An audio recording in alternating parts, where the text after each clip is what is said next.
Hi, my name is Dr. Carlos Ortiz. I'm a minimal invasive robotic surgeon with a subspecialty in complicated complex abdominal wall reconstruction hernias.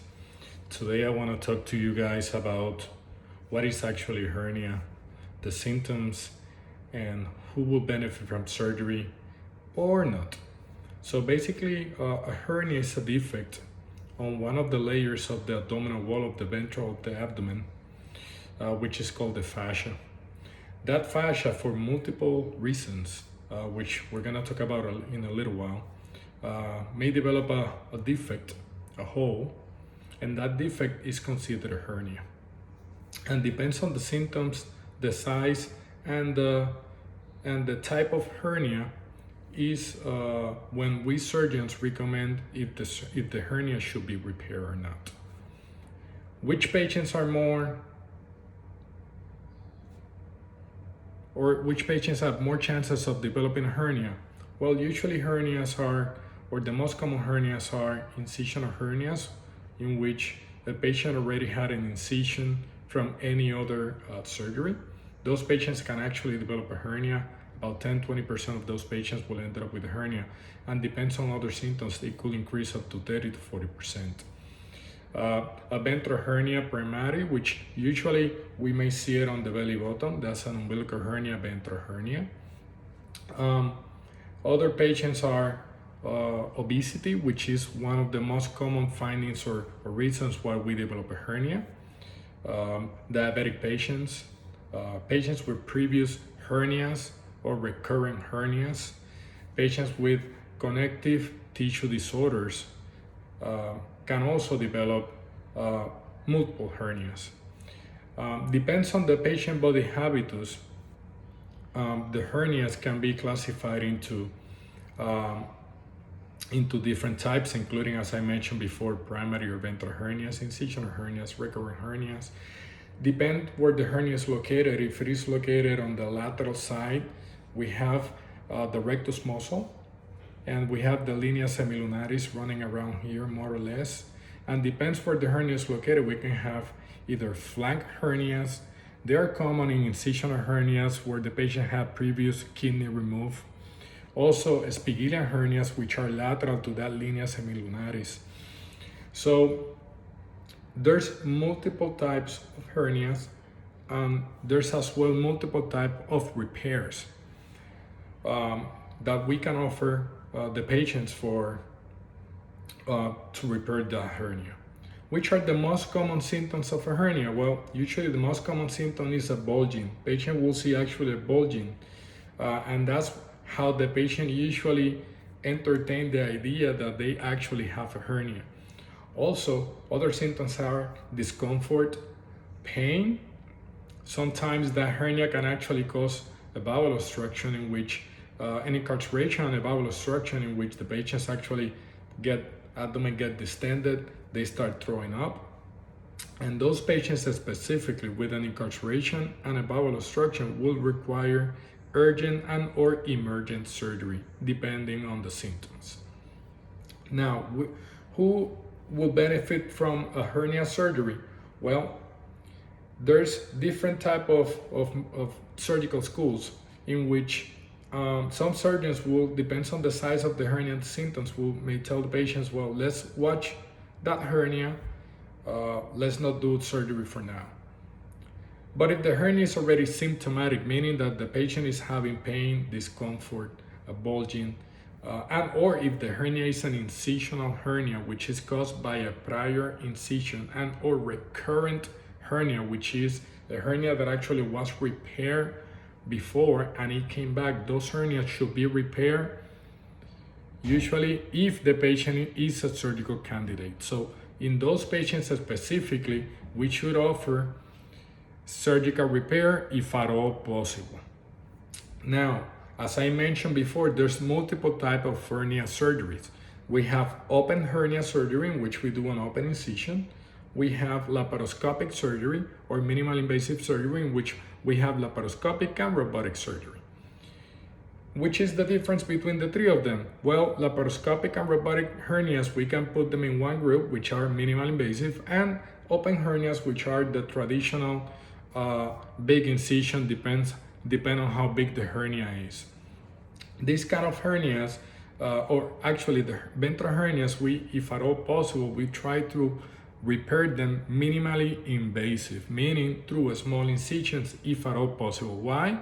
Because the patients will have a faster recovery time, less complications, less wound complications, which we're gonna talk about in a minute, as well as we'll go back to work sooner. Now, the difference between laparoscopically and robotically is that robotically we actually use a machine, the robot, which has more, which enable us to have a better visualization and no tremor.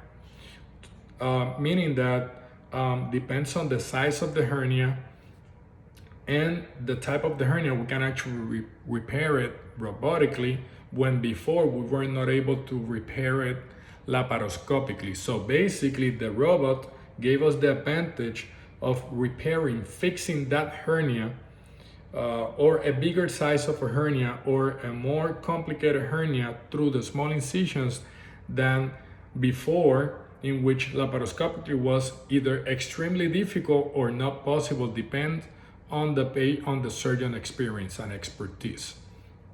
Now, open hernia, we still do open hernias, either a small tiny umbilical hernias that we can actually repair open with the small incisions, and or extreme big large mega hernias, which is basically one of my specializations. We have the abdominal wall reconstruction hernia program at Celebration Hospital, which I'm the director. I trained for this specifically for 2 extra years to be able to offer this kind of repairs to these complicated patients. Open surgery versus minimally invasive surgery, we have different type of surgeries that we can actually offer as well to the patient. Open surgery, we can offer multiple ways in which the hernia is repaired, as well as if we need a mesh, which we're gonna talk about in a minute, we can place that mesh in different layers, as well as robotically or laparoscopically, in which we have different kind of repairs, either IPON, IPON Plus, TARS, preperitoneal, retrorectus repairs, which are different type of repairs that your surgeon, if you have a hernia and you look for a surgeon, should know, should be an expert and should be able to offer these multiple options or multiple repairs. Depends on the size, once again, and the condition of the patient. But as a patient, you have to make sure that your surgeon is capable of repair this hernia in these multiple ways, so he can actually or she can actually offer you the best possible outcome. Now, it's very important because I see a lot of patients in my office in which their BMI or is extremely high, meaning that they are morbidly obese, and this is a conversation that we need to have with our patients.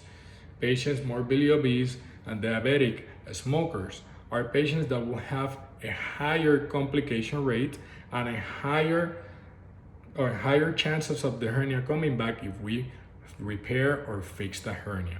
So those patients, we actually have a program at Celebration Hospital in which we offer them a full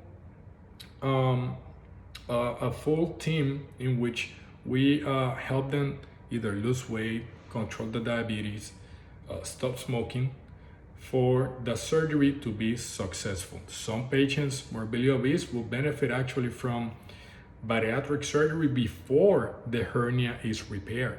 Why? Because once again, we know that the higher the weight, or the BMI, which is a measurement that we actually use between height and weight, the higher it is, the higher the chances of the patient developing a complication. And in open hernia surgery, those complications can go up to 50%, depending if the patient is obese, diabetic, and a smoker. Smoking is extremely important. Those patients, we should not repair the hernia until they actually stop smoking, because the chances of developing a complication is extremely high, including wound dehiscence, which is when the wound actually opens up by itself, and or a wound infection or mesh infection.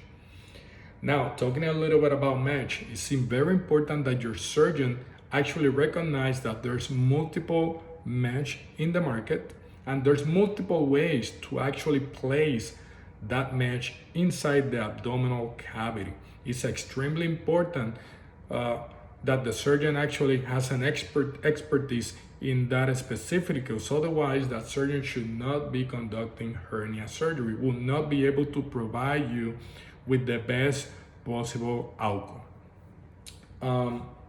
So talking about mesh, we hear a lot of patients coming to our office complaining, or actually not complaining, asking about lawsuits. We turn on the TV or the radio and we hear or see someone talking about possible lawsuit. We have to understand that the chances of something going wrong with the mesh is extremely minimal,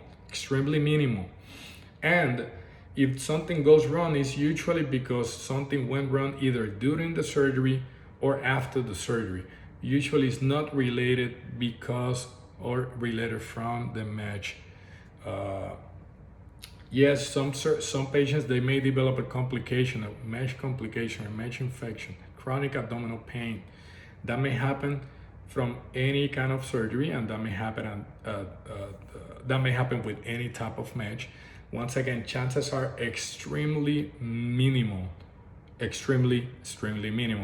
advances that we already have in technology from 20, 30, 40 years ago allow us to use mesh safely.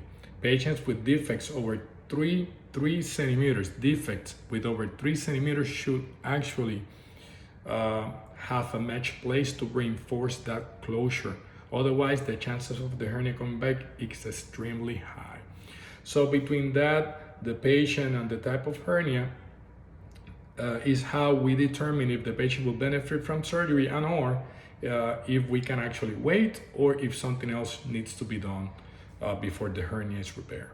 There's multiple, as I said, there's multiple type of hernias, including inguinal hernias and ventral hernias. Inguinal hernias are hernias at the groin region, which are treated completely differently, but the surgeon should actually be able to offer the patient as well laparoscopic versus open approach.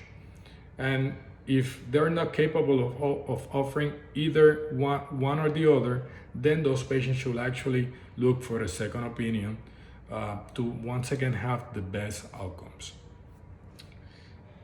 Once again, my name is Dr. Carlos Ortiz. I'm extremely happy about talking about this conversation that we already have today. June is the month of hernia awareness. This is why I recorded this video. I hope that you guys actually like it, enjoy it. If you have any questions, feel free to join me or call my office. We are located at Celebration 410 Celebration Place, Suite 302. If you're gonna reach me at some point, we're gonna give you a call back. Once again, any questions or any comments, you guys can feel free to call us. Thank you and have a blessed day.